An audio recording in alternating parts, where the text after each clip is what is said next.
All right. Not a whole lot near the neutral colony this time. Darthcaboose going to go ahead and scout south. He's finding a little silicon, a little aluminum, some water. Heading to the north, finding some more silicon and aluminum. Hasn't spotted anywhere where he could found yet this game. BlueTriangle, on the other hand, he went northeast, and then south from there. He is the first one to locate both carbon and iron this game. But he doesn't know that those are potentially the best tiles on the map. On the other hand, we've seen 2 high carbons already. I'd be very surprised if we didn't see a scavenger or 2 in this game. We didn't make it in this time either, so we're just going to be watching the stream. All right. Nice carbon on this map. Oh, some good carbon. Darthcaboose actually destroying a high carbon tile. Oh, in the process of founding. Yep. As scavenger? Yep, right a scavenger in the middle of a lot of that carbon. He's going to grab up 2 medium carbons. Those should serve him quite well for most of the game. And he has grabbed a nice, I believe that's a medium aluminum with some potential adjacency, so that'll be solid for him. BlueTriangle, once again scientific with a single steel mill and then going for a glass furnace. I don't think that's going to work out. Yeah, he's just not... I feel like this is once again... That Caboose ate up a high carbon? Yes, he did. He ate up a high carbon tile with his found. Well, that seems weird. Yeah, it does seem weird to me as well. But, you know, a lot of players do that. Well, for one thing, the bots do it all the time, so they might just be learning from that. They won't be doing it forever. Right. But those 2 medium carbons are nukeable, right? So, they are. They're very nukeable. But, I mean, we saw some nukeable tiles last game, and that didn't really come down. Yeah, I mean, it's just not... It's not triangle style, obviously. Right. So... Triangle looks to me like a player who just really likes scientific. I think so. That's kind of what he looks like to me, too, which I can understand. I like the idea of scientific a lot. I just got to get a lot better at them. Yeah, they're tricky. They're real tricky. They are certainly tricky. And it's not a terrible scientific map, but I definitely would love to see an iron triangle. There's plenty of water, which is nice. Yeah, one thing I mean, apparently BlueTriangle doesn't really like his triangles very much. Yeah. 7,000. Yeah, there's some okay iron here, I suppose. It's just, I don't know, it's a bit of an awkward map. He just needs to at least get 2 out. Yeah, I mean, he's got access to another one if he wants to put it down. And he can get at least a little bit of adjacency going, but... Yeah. An aggressive player would see this opportunity and grab that second iron right by BlueTriangle. Yeah. Really hurt him. Well, once again, though, from last game, apparently BlueTriangle thinks it's all right to stick on 1 steel mill. And he's just... And one thing about BlueTriangle that I'm seeing right now, he feels like he is being extremely reactive to what happened in that last game, right? We saw power go a little crazy. We saw glass go a little crazy. So BlueTriangle has completely switched his opening and gone for glass and power. But this is a totally different game. It's not going to work the same way it did last game. Yep. Another real interesting thing to note, Darthcaboose, I believe, has actually been purchasing up aluminum. This whole time. He grabbed 2 aluminum. He won't be able to monopolize aluminum, but he can certainly make it a problem. Darthcaboose doesn't have any now, and he's only sitting on 46, so that just makes it a huge pain to actually get to an expansion. Yeah. I mean, think about it. BlueTriangle's only income right now, only serious income, is this glass furnace. That's it. That is vulnerable. He's having to send out oxygen to it. It's probably not working half the time. He's down to just $1. He would almost have to sell off steel in order to keep this thing functioning. He's going to need, basically, to even have a shot at playing this game anymore. He has to basically send his glass right now and get everything fixed up so he can expand. And every second that passes where he's not doing that is basically a second where he's not doing anything. Beyond that, right now, he needs to sell his steel to buy aluminum. Steel from a 1 steel mill. Yep. That's not going to work. It's not looking pretty for BlueTriangle at this point. Darthcaboose, on the other hand, he's set up very nicely. He has his own glass furnace down, not doing anything, so they're equal on that. We've got a nice high silicon to power that. We've got a couple nice aluminum tiles, a couple nice carbon tiles, and a reactor coming out. So maybe not the most ideal of circumstances, but certainly things that are going to work out a lot better than BlueTriangle's setup.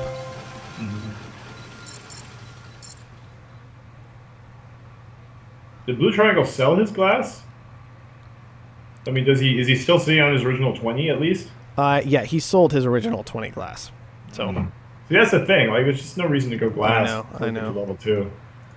I agree. 4 people in chat. Those pirates are actually Darthcaboose's. I don't really understand what he was doing with them. but that is why they are not soaking up any of that aluminum. What? What happened there? Darthcaboose bought 18k pirates and then put them on his own aluminum. I can't... Guys, I don't know. I can't...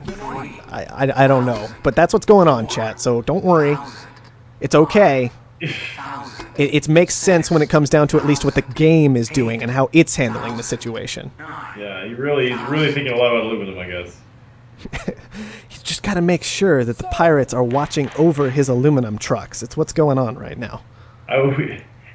If only they were a little bit to the south, I could see that he's protecting his own aluminum mines against a potential mutiny, but even that I don't think would work.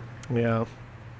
Beyond being just totally still a bizarre move, but at any rate. That would have been hilarious, actually. Like, I could honestly understand, like, taking the pirates and preparing to take your opponent's aluminum if they somehow get a hold of some, which BlueTriangle is not really in a good position to do. He's committing harder to this glass play, though. I hope he's going to have the oxygen to support it with this silicon tile he acquired from the auction. Mm-hmm. I don't know what to say about this game, guys.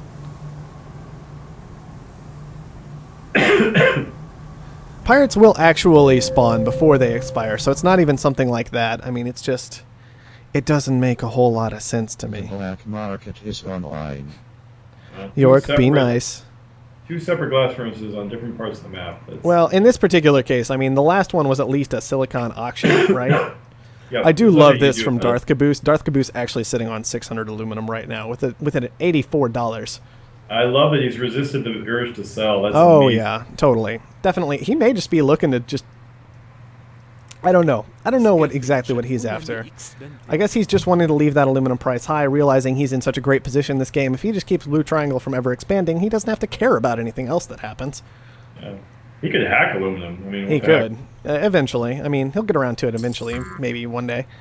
We see another reactor coming down. He's got another glass furnace down. He may just clean up all this adjacency and then hopefully go to a hacker array and just clean this all up for us. It is level 1 versus level 4. Yep. I don't think, yeah, chat, I honestly don't think we'll see anything besides the predicted outcome at this point. At this point, aluminum's almost the aluminum cell happened. Oh, but I see what happened. There was a glass short. So Darthcaboose going ahead and saying, all right, you can have your aluminum. I'm going to make a ton of money on this shortage. Sense. Very, very well played. He may be trying to clean this up before too long. Oof, he was able to buy almost 300 glass. That's incredible. Yep.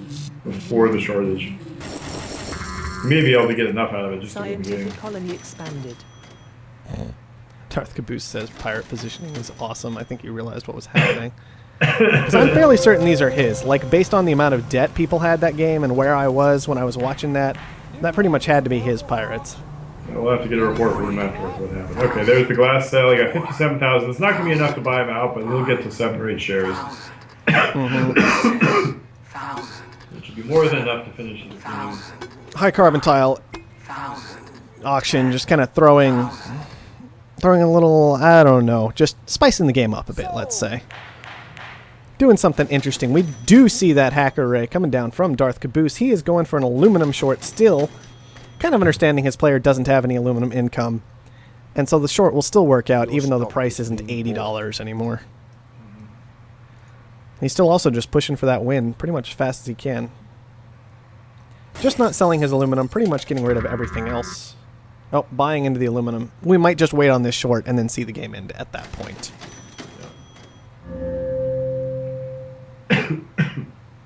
BlueTriangle's level 2 still has not built that second steel mill. Oh, he did make it to level 2, though. Yep. I think he got a glass shipment. The importance of 2 steel mills. I'm sorry, I'm going to have to share this with you guys. I was just distracted for a second. So Trump cannot stop playing Offworld Trading Company. Well, that's good. Yeah, he's just saying that. I cannot stop playing this game. It doesn't surprise me, though. Isn't Trump's, like, degree in economics or something? And he likes to be the mayor of Value Town and things like that. And, I mean, if you want to figure out value, this is a good place to do it. I mean, he was talking to Trump. He was talking to Total Biscuit, and Total Biscuit said the same thing. I love this game. And Total Biscuit said he's coming from a law background. Yep. Yeah. And he actually said he's very happy that Jenna got him into the game, but he cannot review it until it's out of early access. It's just because then it'll rain. That is his a lot of- exact yeah. policy, and it's good for him to stick to it. But Yes, yeah. it's very good. It'll bring him headache, so why change it? Mhm. Yeah. But yeah, He Total does. Biscuit's background is actually quite interesting. If you don't know a whole lot about him, that can turn into a bit of a read. Mhm.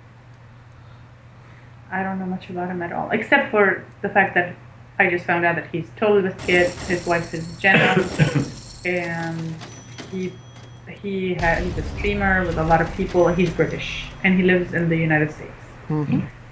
Right? Yep, that's all correct. Does he play a specific game? There's or a he natural aluminum shortage as the game man. finishes up. Oh, man.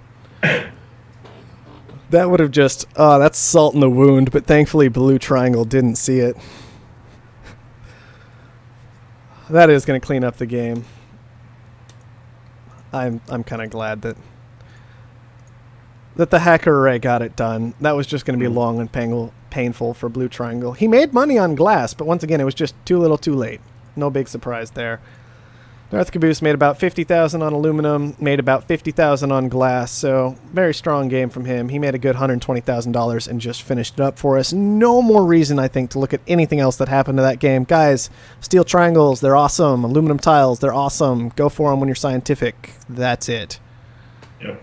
But actually, okay, look, we can actually talk about that for a moment and kind of explain why those things are important, because probably not everybody has heard this yet. This idea that there are very specific resources in this game that have a built-in value, where like this many of that resource combined with this many of that resource combined with this many of that resource gives you access to this many of a thing. And that's only one thing that's consistent in the whole game, and that's the upgrading the headquarters, where you know I need this many and this many and this many, and then I get access to new tiles, and it like those always have at least that value.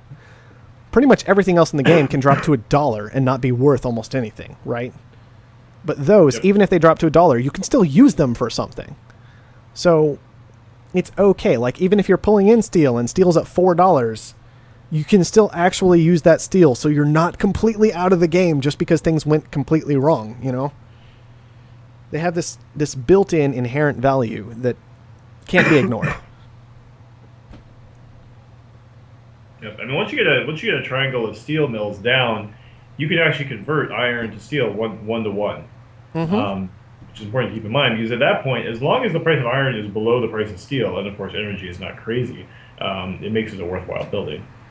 You'd be surprised how many buildings in the early to mid game, you know, your glass furnaces, your electronics factories, your chemical labs are actually money losers at that point. Yep, it's super true. Mostly because of power, honestly, which can make for a really interesting situation, right? Because they, rather than just being straight up money losers, they kind of turn into these buildings that you just end up taking on a lot of debt to keep getting that resource. And so sometimes, even though it's like, okay, well, this is technically costing me $20 a second, that's all in debt, so it's okay, right? Yeah.